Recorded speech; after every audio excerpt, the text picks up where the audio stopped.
The wind carried the scent of the sea across the docks of Port Charles as the late-night fog rolled in.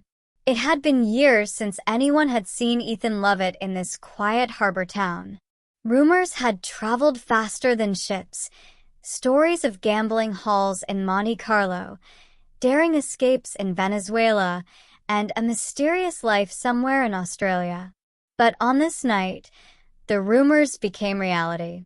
A lone figure stepped off a taxi near the waterfront. His leather jacket fluttered slightly in the breeze as he glanced toward the familiar glow of the harbor lights. Ethan Lovett had finally come home. "Port Charles," he murmured with a crooked smile. "Did you miss me?" For Ethan, returning wasn't easy. This town held more than memories. It held family, secrets, and ghosts. Especially the ghost of his father, Luke Spencer, whose larger-than-life presence still echoed through the city. Luke had taught Ethan many things: how to survive, how to outsmart enemies, and how to laugh even when the odds were impossible. But now Luke was gone, and Ethan had returned with unfinished business. Inside Kelly's diner, the late-night crowd buzzed quietly. Conversations stopped the moment Ethan stepped through the door. A few faces looked stunned. Others looked suspicious. Port Charles had always had a complicated relationship with Ethan Lovett. "Is that really him?" someone whispered.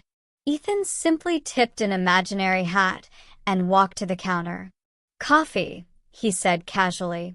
"Black." The waitress stared at him for a moment before placing the mug in front of him. "You've got a lot of nerve showing up here after all these years." Ethan chuckled softly. "Yeah, I've been told that before." But beneath his relaxed attitude, something serious lingered behind his eyes. Across town, news of his return spread quickly. His mother, Holly Sutton, heard first. She stared at the message on her phone in disbelief. Ethan was back, and if he had returned to Port Charles, it meant one thing: trouble had followed him. Meanwhile, old allies and enemies began to take notice. Robert Scorpio frowned when he heard the news. "Ethan Lovett back in town," he muttered. "That boy never shows up without a reason." And he was right, because Ethan hadn't returned just for nostalgia or family reunions. He had come back with a secret. Later that night, Ethan walked alone along the docks, staring out at the dark water. From his pocket, he pulled out a small silver coin, a keepsake from his father. "Guess I finally understand you, Dad," Ethan whispered. Suddenly, footsteps echoed behind him. "You always had terrible timing, Ethan." He turned slowly. Standing there in the shadows was someone he never expected to see again. "Hello, Ethan," the stranger said coldly.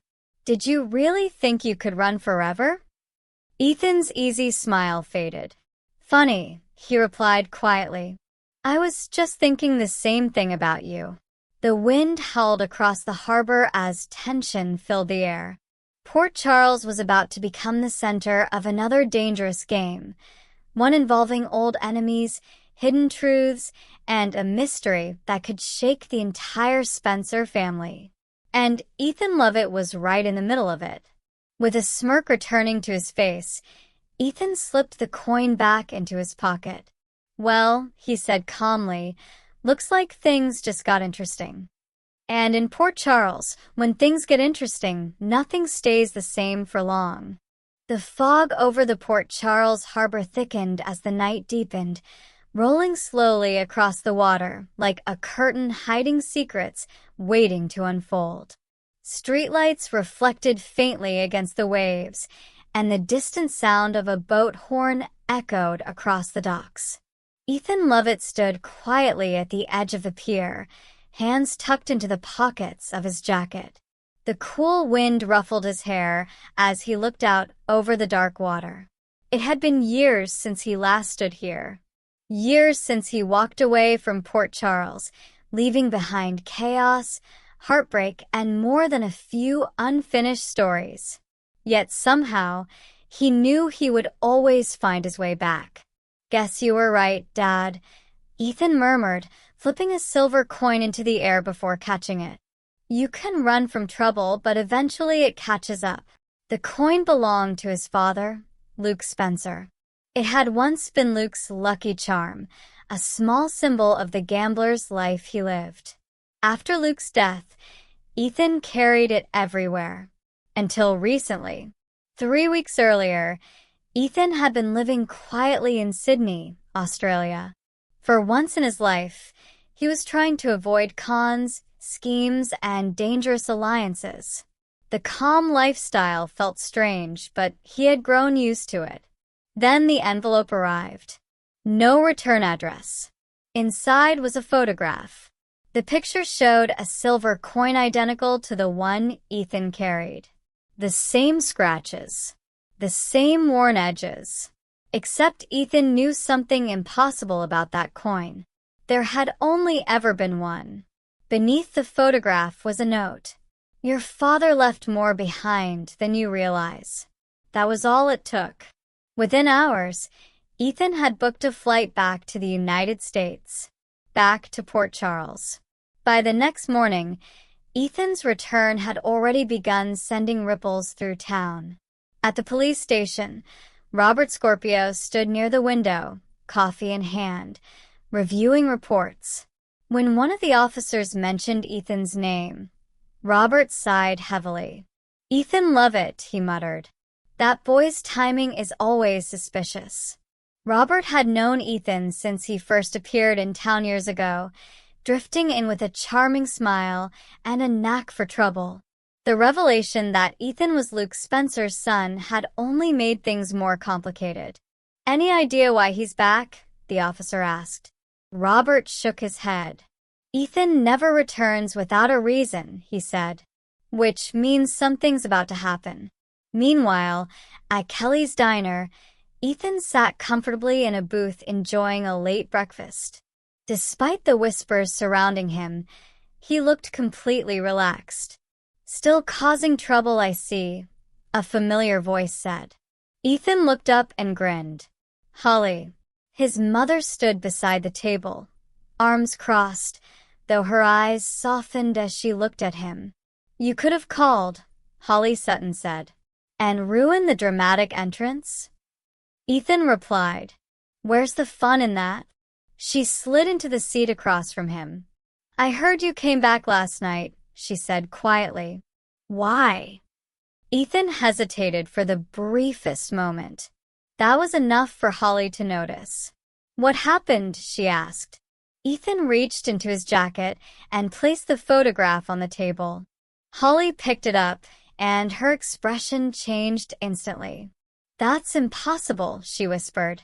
"You recognize it," Ethan said. Holly nodded slowly. "That coin, Luke once told me there were 2 of them." Ethan blinked. "2?" "Yes," she said carefully. "He called them insurance. Something he kept hidden in case things ever went wrong." Ethan leaned back, stunned. Luke Spencer had never mentioned that. "What kind of insurance?" Ethan asked. Holly shook her head. "Your father had secrets even I didn't know about." Ethan sighed. "Great. Just what I needed, another Spencer family mystery." Later that evening, Ethan returned to the docks. The sky had turned dark again, clouds covering the moon as the wind picked up across the harbor. He sensed it before he heard it. Footsteps behind him. "You're easy to find, Ethan." Ethan didn't turn immediately. "I had a feeling you'd show up again," he said calmly. The mysterious stranger stepped into the faint light. Tall, confident, dangerous. "You came back faster than I expected," the stranger said. Ethan finally turned around. "Hard not to when someone sends me a picture of my father's coin." The stranger smiled faintly. "You always were curious. And you always enjoyed stirring up trouble," Ethan replied. The stranger walked closer. You still don't understand what Luke Spencer left behind, do you? Ethan crossed his arms. Enlighten me. The stranger pulled something from their coat pocket.